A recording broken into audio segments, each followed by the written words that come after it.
Garfield the cat. One of the greatest and most attractive characters ever thought up. You can eat at sound speed, kick off Odie in a flash, and best of all, he's orange colored and knows how to handle the females. My last video was a side-by-side comparison between the Garfield show intro and this funny live-action recreation of it from a couple of years ago. Despite the fact that it's only 25 seconds long, and as I admitted in the description, it was just supposed to be a quick filler vid while I work on bigger and better things, as of writing this, the video already has over 8,000 views, and that's only 2 days after uploading, making it my best performing video right now by a long shot, and also my best performing video period in a long time, even if YouTube in its divine wisdom set it for kids and then rejected my appeal, even though also according to YouTube 40% of the viewers are 35 to 44 years old. Despite this, when I made a poll asking you guys if you wanted more Garfield content, the majority said no,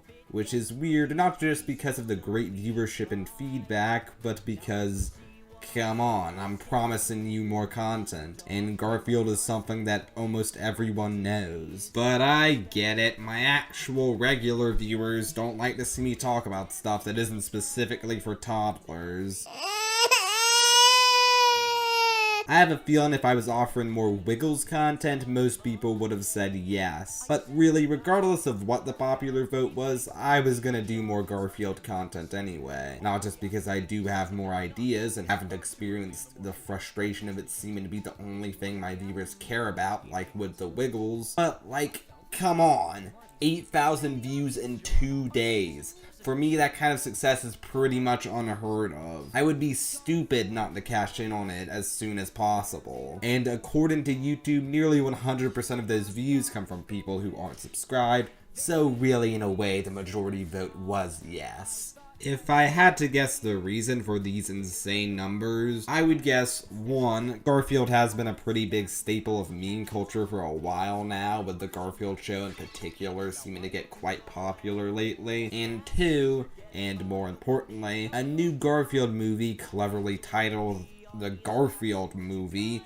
just released recently. All the more reason to rush more Garfield content out while it's still relevant. I actually did see this new Garfield movie at a drive-in, and it was certainly a movie that exists. Garfield is definitely one of those things that is popular and recognizable enough to justify a movie, but not something that has nearly enough substance to make for a good movie. You're never gonna have a Garfield movie where Garfield himself doesn't feel out of place or out of character, you know? Garfield is a lazy cat who doesn't care about anyone or anything but himself. I guess you could do something deep and introspective with that, and with the fact that John is rather infamously depicted as a depressed loner, but that would be counterintuitive to the fact that nowadays Garfield is a brand first and foremost and a character in comic strips second. Despite this, that hasn't stopped Hollywood from trying to cash in on his popularity on several occasions with feature film adaptations, not just recently. Now, what probably first came to mind when I said that was the 2 live-action CGI hybrid movies in the mid-2000s starring Bill Murray as Garfield. And maybe I will talk about those someday along with other live-action cartoon adaptations, but not today. Though like the live-action films, this was co-produced by John Davis and his company, Davis Entertainment, no relation to Garfield creator Jim Davis, and was distributed by Fox, meaning Disney may or may not have the license to it now. But between those 2 more well-known Garfield movies and the more well-known CGI Garfield show, The Garfield Show, premiered on Cartoon Network, in the late 2000s, there was a trilogy of direct-to-video CGI Garfield movies that sort of act like a bridge between the Bill Murray movies and The Garfield Show. Like I said, still Fox and Davis Entertainment, but fully CGI, and all of the voice actors for characters originating from the Garfield comic strip would reprise their roles in The Garfield Show, though only one of them returning from previous incarnations was Greg Berger as Odie. Lorenzo Music, the original voice of Garfield, passed away in 2001 and would be replaced by voice acting legend Frank Welker, who had already done voices in Garfield and Friends. And Tom Hugh, the voice of John, retired that same year and would be replaced by Wally Wingert. And strangely enough, from what I can tell, Garfield's love interest Arlene actually hadn't appeared in any animated Garfield media prior to this. Davis. She's voiced here by Audrey Wazalewski. Though besides both being CG and sharing voice actors, as you'll see, these three films actually have almost nothing to do with the Garfield show, with completely different supporting characters. Even characters like Liz and Squeak the Mouse, who originated from the comic strip and would play prominent roles in the Garfield show, aren't even mentioned in these films, but I suppose they probably wouldn't have had much of a role to play in them anyway. And unlike the Garfield show, which was a French co-production, the animation in all three of these was provided by the Animation Picture Company, also co-founded by John Davis, whose other works include a Spyro game, Crash Bandicoot web cartoons,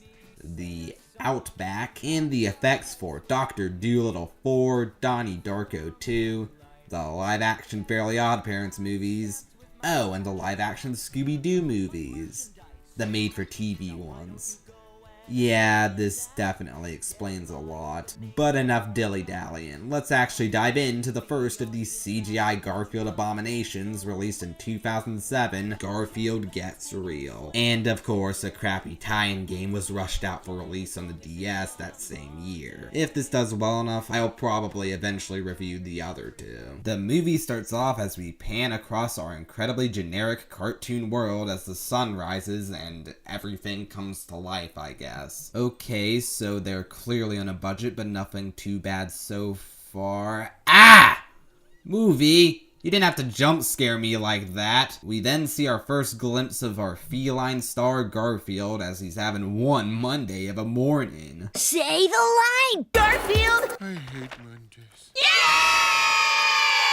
Meanwhile, John prepares himself, Garfield, and Odie a balanced breakfast in a very impractical but admittedly kind of impressive way. I mean, look at those froze. I didn't know John had it in him. And now I'm reminded of why the Garfield characters don't look so good in CG. The Bill Murray Garfield movies tried to strike this balance between cartoony and realistic, and ultimately created something out of my nightmares, while the new Garfield movie managed to make something that resembled the source material while still being tweaked enough to where it doesn't look completely unappealing in CG. But these three fully CG movies, as well as the Garfield show, have the problem where they tried to translate the characters as directly as possible, and it just doesn't look right. But the Garfield characters are far from the most horrifying characters in this movie, so let's move on. Garfield hits his head on a bookshelf, weird since Garfield doesn't seem like much of an intellectual, leading to a chain reaction which causes all of his shelves to cave in on themselves. We then see that much like the other CG Garfield projects, unlike the 2D ones, Garfield's mouth moves when he talks, despite the fact that Garfield has traditionally spoken via thought bubbles.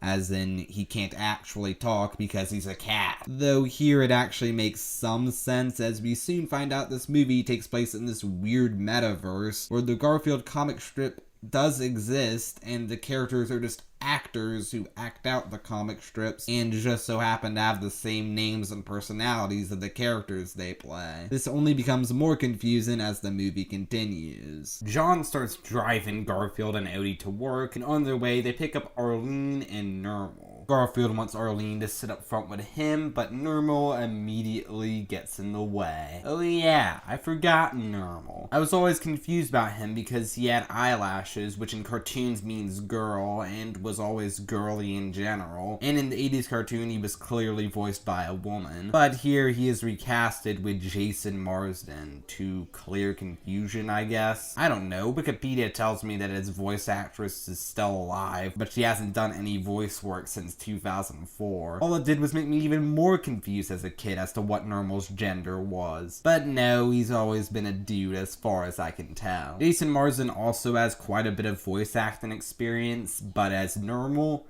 he's really annoying. Which obviously is kind of the point, since Garfield also finds him annoying. But ooh boy, do I want to strangle this cat. And you hate Mondays, M to the undays. You hate them. You hate them, yeah. He's also slightly sexist. The hilarious adventures of a wacky kitten. And his slow-witted but well-meaning sidekick, Arlene. Kill Normal. I hated Normal. He's driving crackers. That yapping. I think even Jim Davis has kind of said that was a mistake. Buckle up, kids. What, is John their dad? They all seem to be adult animals. They enter the comic studio, and what the heck is that thing? Why is the trash can alive, and why does it look like a frog? You'd think seeing this movie was written by Jim Davis, a cartoonist, he'd have a better idea of comic strips than just, oh, put a face on everything and call it a day. But I guess not. Garfield flirts with the... Oh my goodness! Does every minor character in this movie have to be hideously ugly? In the comic studio, we meet all of our favorite comic characters, like a generic cartoon animal comedy duo, and a generic husband and wife duo who hate each other. And we established the husband character is an inventor, you see, because exposition.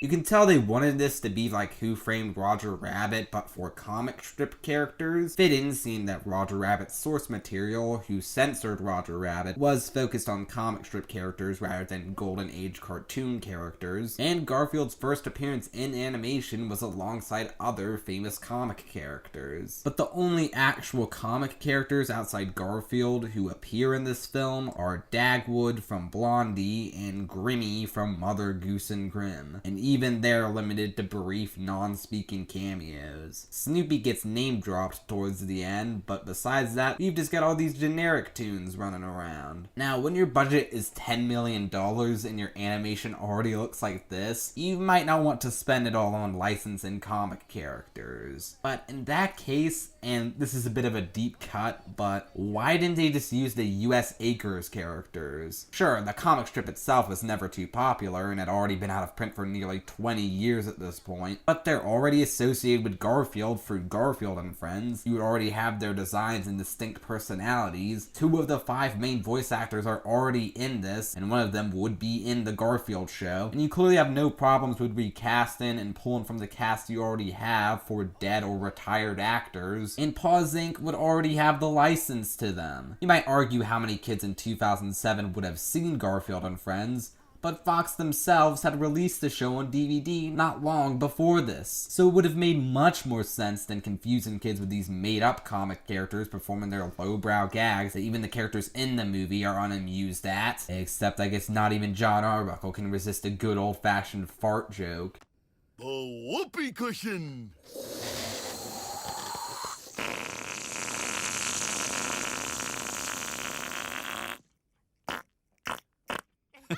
I love when he does that. Plus, how many kids in 2007 were still reading the funny pages to begin with? And I know you weren't going to reference Norm the Gnat. Then comes Betty, who I swear has the face of a little people toy, but with that body it makes for an incredibly uncomfortable combination. She slams the rabbit with the door, causing him to flatten like a pancake, so he has to blow himself back up, and it's clear this movie is trying to have a very cartoony style with its computer animation, which was pretty ambitious for 2007. Sure, there had been movies that had tried this before, but it definitely wasn't commonplace. The problem is that you sort of need a lot of money and talent to make that style look good. Money and talent which this movie clearly doesn't have, and thus it just looks weird and unappealing. Garfield laments to Arlene that he's gotten tired of doing the comic and repeating the same jokes endlessly.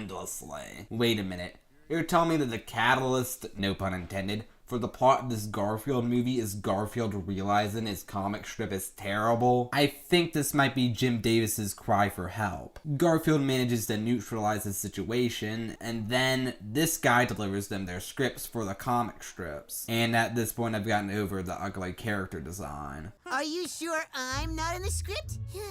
Did I ask for Nermal to step forward? Keith, did the name Nermal escape my lips? This guy searches his pants for his bone and tells Odie not to get too attached. I wonder what will happen. Sup, dog?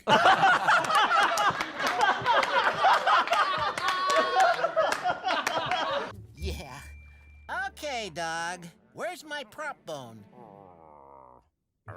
Stupid! You're so stupid! And this is when things get really confusing. So they shoot their comic strips like films, and somehow they load that footage onto a computer and turn each scene into a comic panel. And wait, why would Jim Davis and Paws Inc. exist in this world where the Garfield comics are acted and created by these cartoon characters from another dimension? Are they just names created by the comic studio as a cover-up? We get another lousy attempt at comedy, some cliche dialogue, and music reused from the opening, as we find out that somehow they put the comics on a big screen and use this big scanner which somehow instantaneously prints them in newspapers in the real world, where they're able to track all the newspapers they're printed in and see the reader's reactions through the screen. How the heck does any of this... oh, whatever. We're shown that the real world isn't much less scary than the cartoon world.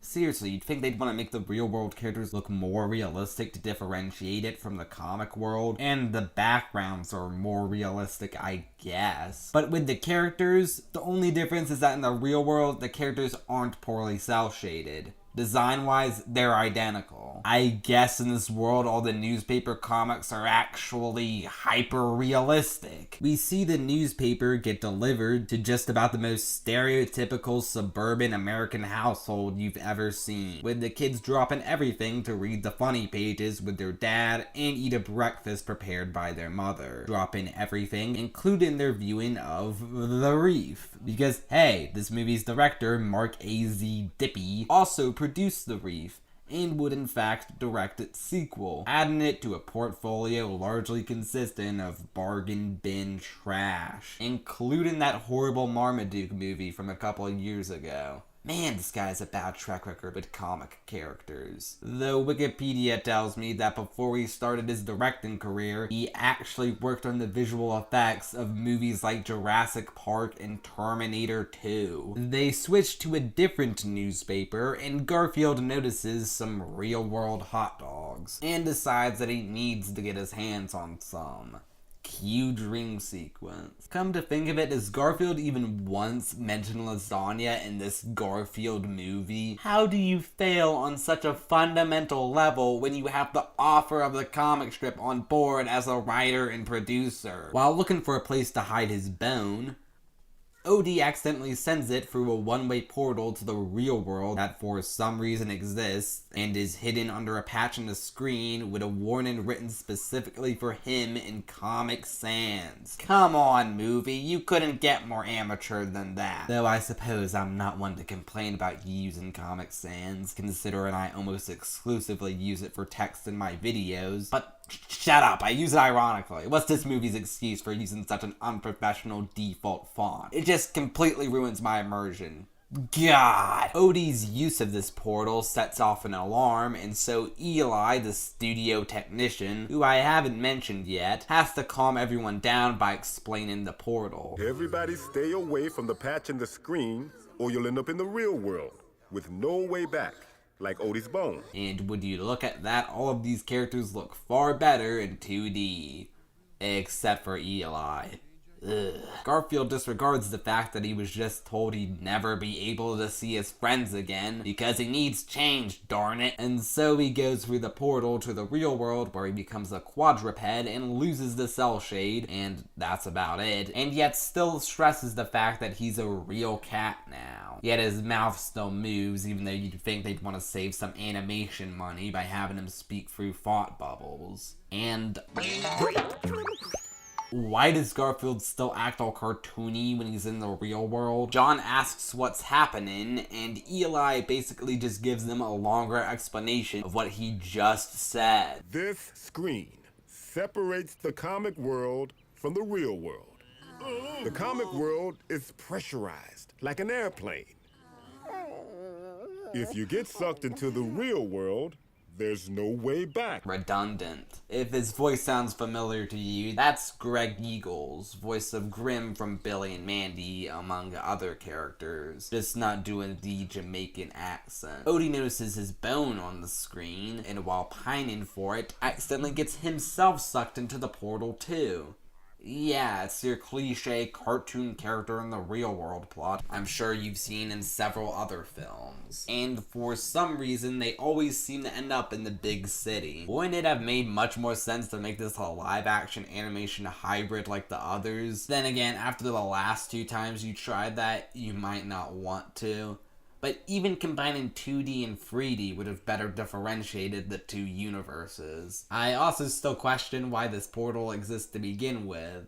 I mean, what, were they trying to find a way to communicate with the newspaper people in the real world but couldn't find a way to go both ways? And why is Eli the only one who seems to know about this? Is there some tragic backstory here they're not telling us about? The rest of the gang decides to just leave Garfield there until he decides he wants to go back and finds a way to go back. Even though for all they know there is no way back. And somehow they're able to track the 2 of them throughout the whole city, because I guess there's just this many discarded newspapers and newspaper stands in this city. Odie's bone gets noticed by these things, and so we get another lame running gag of him being chased by these demon dogs and their owner. Garfield meets a stray cat named Shecky, another hideous character to be added to the pile. By sunset, Garfield is able to get the devil dogs' fat owner stuck between a tree, meaning no more chasing for now. And at nightfall, Shecky, Garfield, and Odie arrive at an alley, and Shecky is able to introduce them to his friends. A dumb dog named Waldo, but unlike Odie, he can at least speak English. So, is it wrong for me to imply that he's retarded? And a flirtatious female cat named Sheila, who looks out of place even when compared to all these other characters, and has an indistinct accent. You fine-looking kitty cat, you. Garfield is immediately smitten, and Arlene immediately jealous. Let's hope she doesn't start a cat fight. They put on a show, but their audience just gets annoyed and throws things at them, including food for some reason, which they make their dinner. Oh, just like a man. He's truer to his stomach than he is to me. And then they settle in this abandoned building for the night, and you've gotta be kidding me. This sign is also in Comic Sans. Garfield struggles up the stairs because he's fat, and Shecky acknowledges that Garfield's reaction to the coffee is weird. What just happened? So, does Garfield have to play by their rules now that he's in the real world, or does he not? Garfield falls asleep under a newspaper as it starts to rain. And then the next morning, he and Odie find out that their strip has been cancelled and that the newspaper is now looking for a replacement. Because, you know, its 2 main characters have gone missing. Or actually only like a day. So it actually is kind of weird that they'd act so fast. Though it's clearly shown that the Toons don't have any sort of communication with the newspaper people in the real world. One morning without a new strip and the newspaper automatically assumes Garfield and Odie are missing. Do these comics just miraculously show up and the newspaper people don't question it? And now that they've stopped for one day, just say, oh well, I guess we'll need a replacement. Thus, Garfield encourages the Toons to actually try and find a way to get him and Odie back home. The husband character is the only one with an idea, but his abusive wife immediately shuts him down and breaks his spirits. We see some of the pitches for new comic strips to the ugly newspaper heads, and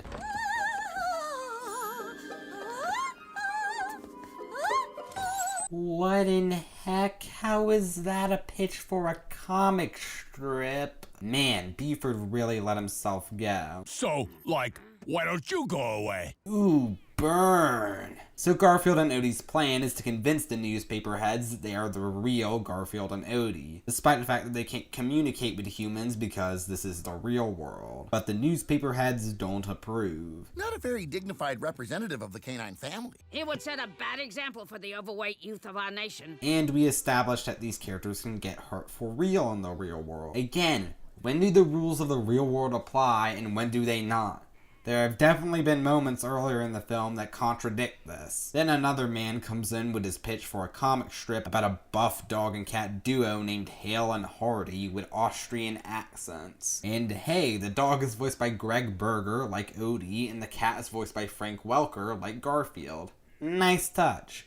But tell me, Why do these buff humanoid animals exist in this real world, quote unquote? And in what world would you pitch a comic strip by bringing the actual characters from your proposed comic strip? And he talks about all these licensing opportunities, but says nothing about the contents of the comic strip itself. Which, if I didn't know any better, I might think is a commentary on Garfield itself and how the merchandising has far overshadowed the actual comic. The judges approve the pitch and are about to sign the contract, but then one of them says, Garfield was the best comic strip we ever had. Wow, ego stroking much? And so they give them one last chance to prove themselves by saying they won't be replaced if Garfield is back in the newspaper in the next 24 hours. So yeah, I guess the strip just appears and disappears and the newspaper heads don't question it. You know, in something like Roger Rabbit, you never really question the rules of their universe.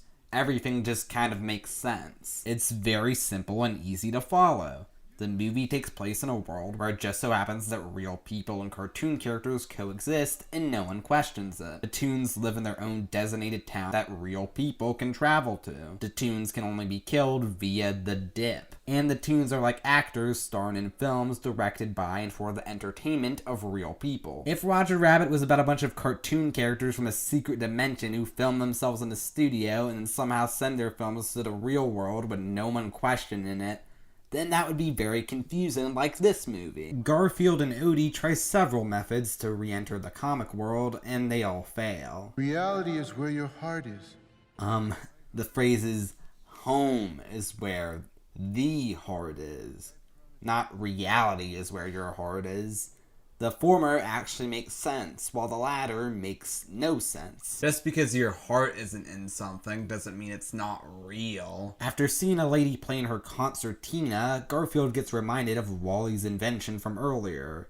And as Eli called Wally to the screen to ask him to make a bigger one to stretch through the screen and rescue him and Odie. Wait, since when are Garfield and Odie in the real world able to hear the characters in the comic world through the newspaper? And does it really make that much sense that they would be able to understand Garfield the real cat just because they're still in the cartoon world? And has Eli just been keeping all the comic characters there in the studio all night, every night for these past few days because their top star is missing? I can't see how they would be profiting off of this, so I don't really see why it'd be of concern to most of them, unless they're all just that good of friends with Garfield.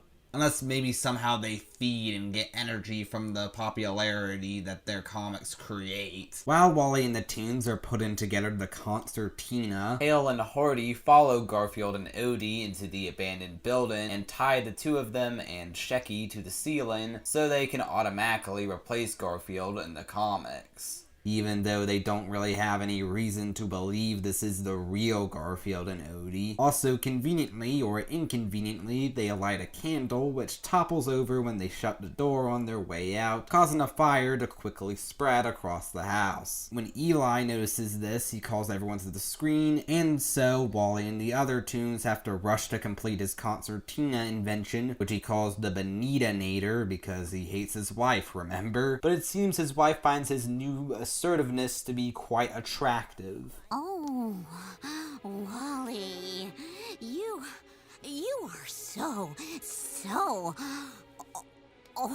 forceful. Hell yeah. Wally takes 3 volunteers, himself making 1, John being Garfield's owner makes 2, and Arlene volunteers to be the 3rd, but then that dumb bear says, "Nah, step aside, this calls for a man." And she doesn't even really argue with this. Really, her only purpose in this movie is to be Garfield's love interest, be concerned about him, and I suppose give him some extra motivation to return home. Her role in the rescue is completely interchangeable with the other characters, though to be fair, a majority of the characters' roles are completely interchangeable with each other. And for some reason, it's only after seeing that dumb bear that Shecky actually realizes that these are in fact cartoons cartoon characters, because I guess he didn't become Billy the real bear, and again is still able to perform cartoon gags that go beyond the limitations of the real world, despite the fact that just earlier he was unable to bust through a door because it wasn't a cartoon door. Oh, and despite the fact that they earlier made a big deal of Garfield not being able to talk to humans in this world, now that the toon humans and toon animals are all in the real world, they still seem to all be able to communicate with each other just fine. Odie manages to leave with his bone, and all 6 of them emerge back in the cartoon world victorious, reunited with their other cartoon friends at last, including Shecky, who is now the newest character in the Garfield comic strip. Yeah, remember Shecky from the Garfield comics? You don't? Well, that's because he was never in the Garfield comic strips. This leaves Waldo and Sheila to starve to death without their main performer, and the movie assures us that the villains are also homeless and starving, as they should be. What a happy ending. And it ends, how else, but with a dance party, like all subpar kids movies, led by a band of Ant-Fro instruments. And the one black guy in the movie is breakdancing, because of course he is. Even the hideous Zelda gets to change into a slightly less ugly form, I guess, and dance with this little guy who goes unnamed and I think had one line of dialogue prior to this. And it ends with the prop boy still chasing Odie for his bone, and somehow those devil dogs from earlier emerge from the Bonita-nator, even though it's no longer connected to the portal, and there's no way that in that time they could have all been there and stowed away without us or any of the characters noticing. But at this point, I don't know why I'm expecting this movie to follow any sort of logic.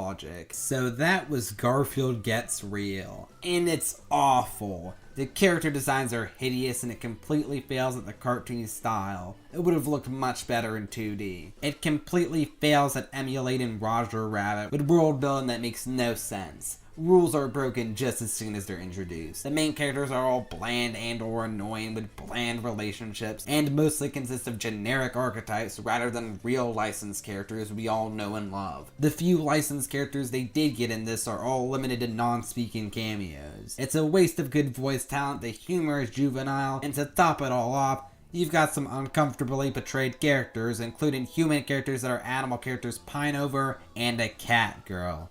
And wait, am I describing Garfield Gets Real, or am I describing Food Fight? Oh well, they're pretty much the same thing. This is the Cartoon Koala, and I'll see you in the next video. Bye.